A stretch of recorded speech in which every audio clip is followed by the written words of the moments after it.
ایران نے 1200 کلومیٹر تک مار کرنے والا نیا بلاسٹنگ میزائل متعارف کرا دیا۔ ایران نے ایک نیا solid fuel blasting missile Qasim بصیر متعارف کرایا ہے، جس کی رینج 1200 کلومیٹر 745 میل ہے۔ یہ اعلان اس وقت کیا گیا ہے جب مغرب کے ساتھ ایران کے تعلقات کشیدگی کا شکار ہیں۔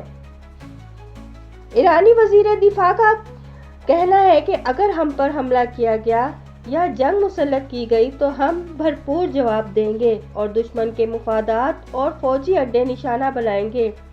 ان کا مزید کہنا تھا کہ ایران کا اپنے ہمسایہ ممالک سے کوئی جھگڑا نہیں۔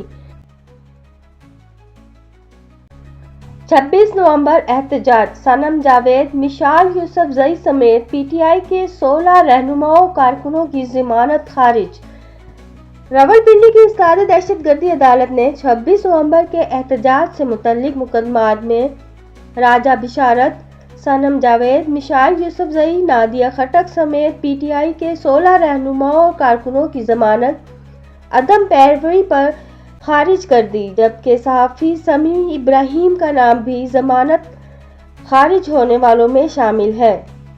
سپریم کورٹ 26 نومبر احتجاج، عدالت نے پی ٹی آئی رہنماؤں کو گرفتار کرنے سے روک دیا۔